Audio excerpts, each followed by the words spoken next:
PlayStation. Oh, the troubles and problems that you get with buying online digital stuff. PlayStation players, brace yourself. Sony is set to remove hundreds of TV shows from your library due to licensing issues, even if you've paid for them. We've got some important news for PlayStation users out there in a move that's causing quite a stir in the gaming community, and it should just cause a stir with anyone who's bought digital content. Okay. Sony has announced that a significant number of TV shows will be removed from players' libraries due to licensing arrangements. This means if you purchase these shows, you will not be able to watch them after December 31st, 2023. These include popular shows like The Deadliest Catch, LA Inc., Mythbusters. This is a surprising development brought to us by Eurogamer and NME. Yeah. Problem with digital games, music, and that. So remember iTunes? Do you ever buy music on iTunes? No. No, I bought some music on iTunes because I got like these little Coca-Cola things, so you get like what do you call it? Yeah, I had CDs and DVDs too, and high C's for some of my other music. It's just ironic because high C's sounds like the better option at the moment. If you download it illegally, you get to keep it. How does that work? What bonehead thought that was a bloody good idea? Yeah, just sign up for a VPN. Yeah. Oh, what's it called? Surfshark VPN. There's codes in the description below. Do you know what? I could probably contact them and they'd give us a code for sponsorship and bits. Because they give it to everyone. The bar's quite low. Yeah. So you're on NordVPN. I'm not sure about NordVPN. NordVPN see that got everywhere. Hacked. Did you not know that they got hacked? That's why. Yeah, they need to put the things together. So this is similar to what happened with like Google Stadia.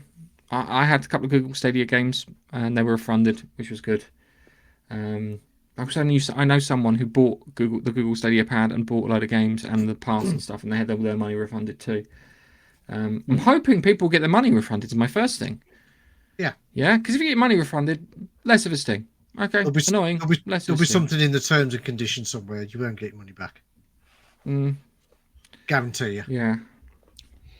Yeah. It's pretty much what we said. As soon as things started to go digital with gaming, and they were trying to push digital consoles rather than the disc versions, it's what we were saying could possibly happen if you buy a game that is online only.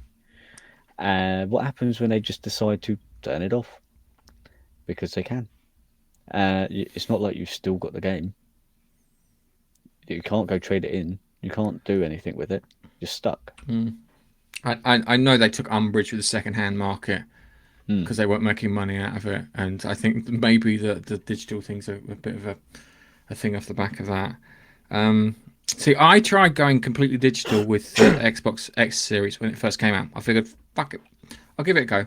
I'll see how I get on with it, and I think within about 18 months, I was missing physical media.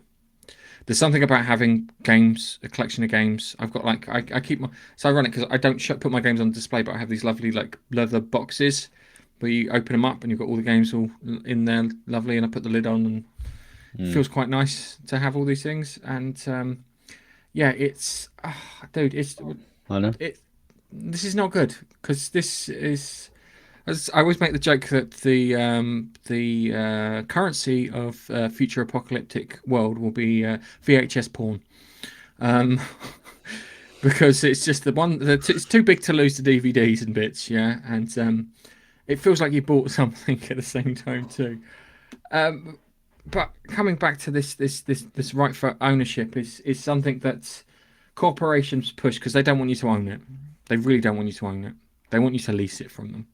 So they can pull it whenever they want, and then sell it to you. Sell it back to you. Exactly. Where before you had the ownership and stuff, I think we're going to get vinyl-esque style market crop up with games. I think there'll be primarily digital releases, but the connoisseurs amongst us, the ones who know that they can screw us over with these things will go to buy our games, and there'll be specialist stores, and hopefully they'll become bigger, and then all of a sudden it'll go back into where we want. I can wish. I can really wish. But you've got like kind of what's the one that you keep showing me, which I'm scared of, the website. Strictly Limited. Yeah. Strictly, and the other one. Games. And Limited run games. Yep. Limited run games. Yeah. That scares me because I look at that and like, I know. I could spend thousands of pounds there easy. I'm I don't go on terrified there of now. myself. And they're doing rerun. We're basically creating physical games of the Jurassic Park games that came out in the day. So the SNES version, you're going to get a cartridge, and they're redoing that, and also with the Game Boy version as well, you're going to get a Game Boy cartridge. It's so incredible. they're doing physical media for these games that haven't been made for such a long time. Yeah, and the same goes for all your old retro computers and consoles as well. They're all having new games, physical games made for them. Still, I'm hoping that it's. I think that it's ironic because I think of all the companies that will keep the physical media, it's going to be Nintendo, isn't it? yes. The next console comes out, it'll be these little data cartridges, just like it was for the Switch, and will be the Switch 2. And I actually genuinely appreciate that, because one, it forces them to make the game properly, which is a big thing with day one patches, which you don't tend to. I've not seen a day one patch for a bloody Mario Kart or Zelda or anything, but Starfield and No Man's Sky and Cyberpunk and other games needed a ton of patching. So if you did own the original one, you're going to have the original shitty version of those games, which is not good. So I don't know. Maybe that whole game industry is going to collapse, and Nintendo's just going to be left again to do it all over again. Maybe that's the case. But yeah. So yeah. All right. Sony's decision to remove paid content from PlayStation libraries highlights a growing concern in the digital age. What does it mean to own something digitally? This has understandably upset many fans and raised many questions about consumer rights and the definition of ownership in the digital marketplace. It's a reminder of the ever-evolving landscape of digital content and the need for clear policies and consumer protection. As we move forward, we'll keep a crucial eye on this because, as I said before, I think Nintendo are going to be the guys who keep that. And on with that, next story.